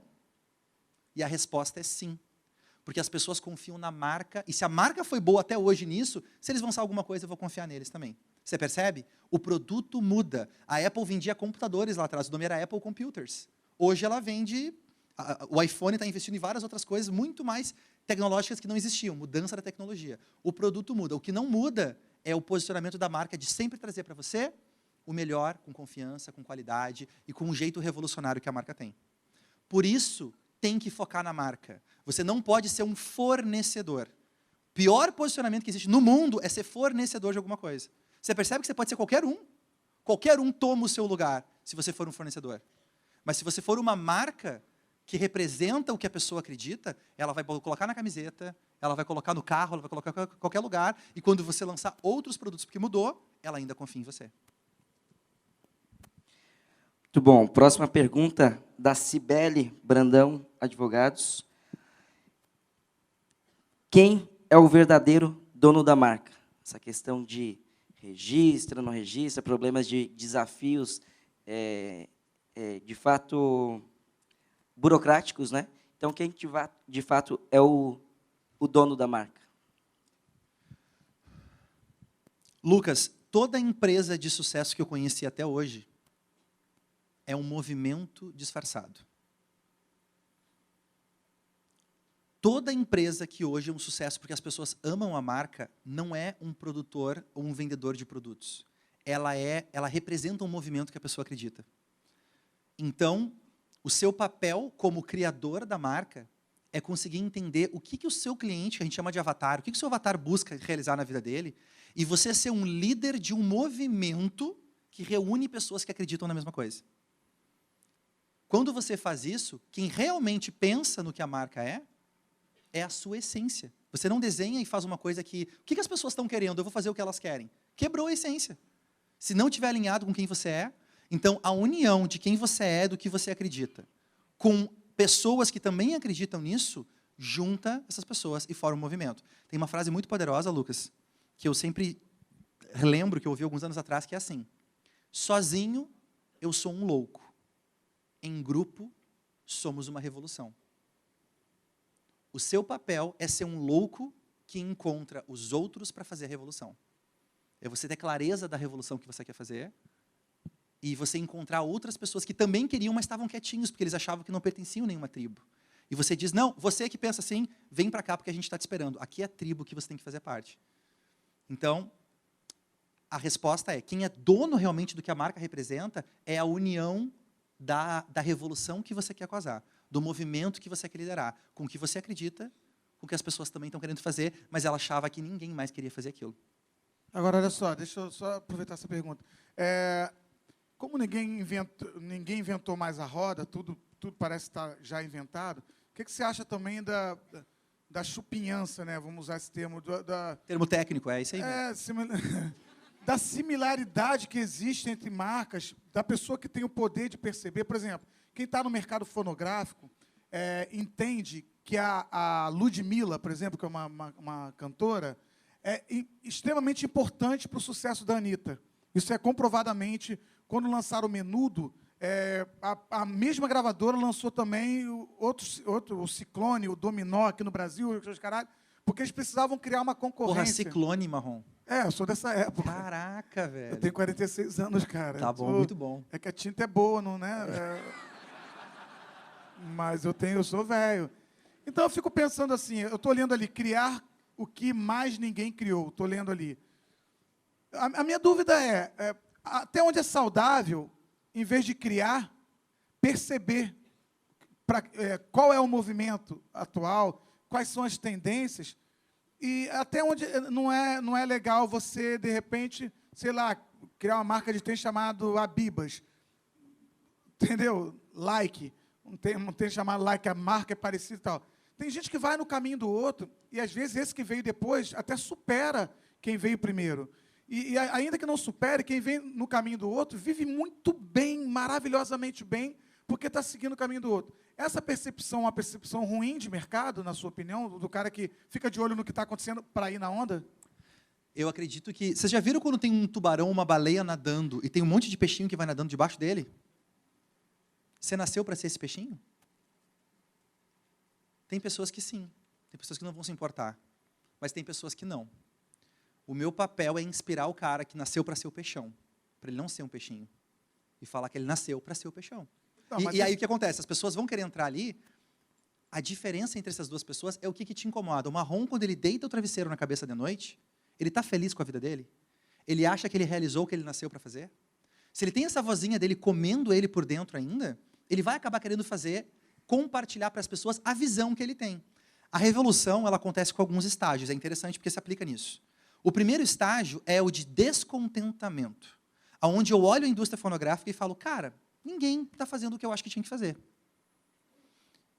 Depois do descontentamento, vai para o segundo estágio, onde as pessoas podem se dividir. Ela pode ir para adaptação, que é ela pegar o que está acontecendo e fazer um pouquinho diferente já é o suficiente, ou ela pode ir para revolução, que é, pera um pouquinho, eu vou fazer uma coisa totalmente diferente. Para isso acontecer, eu preciso ter uma clareza do que eu quero que seja diferente, sabe? Na indústria fonográfica hoje da música, eu sinto que ninguém está fazendo isso que tem que fazer. E isso está me comendo por dentro. Eu durmo de noite e não aguento essa voz gritando no meu ouvido. Então, eu começo a contar essa história nas minhas músicas, eu começo a falar isso no meu posicionamento. O que diferencia o peixão do peixinho é o tamanho da voz que está ali. Tem pessoas que vão nascer e morrer e não se importam de ser o peixinho, de simplesmente seguir, ser a pessoa que está vindo e seguindo os passos, que a gente chama de seguidor. Mas o mundo só é o mundo porque existem os líderes. E o que a gente fala é, talvez você seja um líder. Lá dentro, você sente que nasceu para ser um líder, nasceu para fazer uma coisa grandiosa e aquilo está te incomodando. E se aquilo está te incomodando, ouve isso, dá ouvidos para isso. A gente nunca vai deixar de ser um país de... Vou levantar para falar isso, que me enerva. A gente nunca vai deixar de ser um país de terceiro mundo se a gente simplesmente compra o que os caras inventam lá fora e traz para cá. O empreendedor brasileiro, ele viaja para Miami e vê um suco, um stand de suco que não tem no Brasil. Bate foto, filma, e ele é o primeiro no Brasil a fazer aquilo. Enquanto os caras lá de fora estão inventando cinema, música, tecnologia, tudo mais que não existe. E o que a gente faz aqui?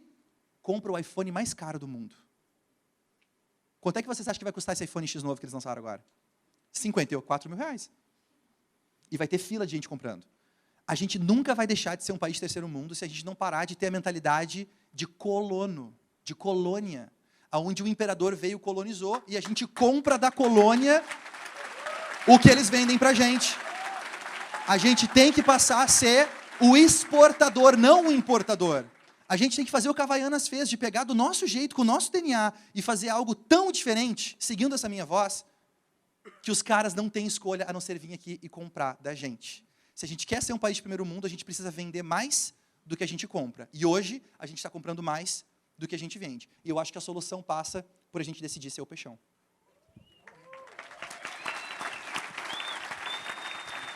Muito bom. Brilhante. Bom, pessoal, vamos para a última pergunta. É do Bruno de Osório, Rio Grande do Sul. Bruno. Show, Bruno. Pedro, sempre que escuto sobre diferenciação, notamos um aumento de valor para aumentar a lucratividade, e se ao subir o preço devido ao valor agregado, meu público-alvo possa perder a chance de enquadrar meu produto ou serviço à sua realidade? Perfeito, excelente pergunta, excelente pergunta. Como é que eu faço se eu quero agregar valor, mas eu começo a subir o preço para justificar o que eu agreguei, e aí o cara para de comprar de mim? Se o cara para de comprar de você, ele não está mais vendo aquele valor. E aí, eu acho que está tudo bem a gente fazer uma transição de perfil de cliente. Contanto que esse cliente novo que eu quero fazer, ele tenha mais do que dinheiro. Eu me identifique com ele no nível maior do que a questão financeira. Eu não posso deixar de ser quem eu sou para mudar toda a minha empresa só para ganhar mais dinheiro. Aí amarra de novo no movimento. As pessoas, para se conectarem comigo a nível emocional, nos valores que eu acredito, que é o que a minha marca representa, eu preciso ter mais do que isso. E acontecem duas coisas. Primeiro, você pode se surpreender, Bruno, né? Você pode se surpreender, Bruno, em identificar que aquele cliente que você achava que não ia pagar, agora começa a pagar. Por quê? Porque você está entregando o que você não entregava antes. Ele não paga mais se você entrega o tangível. Se você começa a entregar uma outra coisa que é raro, que ele não encontra em outros lugares, ele pode pagar mais. Ou, número 2, você pode começar a atrair um novo perfil de cliente, que aí vai querer comprar. Mas, cuidado, gente. Não cai na tentação de abrir mão do cliente que você tem hoje só para buscar um outro que pode pagar mais, se aquele cara que pode pagar mais não faz parte da sua tribo, não vai ajudar você com a sua revolução. Porque aí é uma armadilha sem volta. Agora, se provavelmente você fazer ele pagar não 100, mas R$600 num bolo, porque esse bolo é o melhor bolo e a marca representa uma coisa que nenhuma outra marca de bolo representa, causa para ele uma satisfação maior do que pagar R$100 num bolo médio. Então pode acontecer essas duas coisas. A pessoa pode querer pagar mais ou você vai atrair os soldados que você precisa para a sua revolução.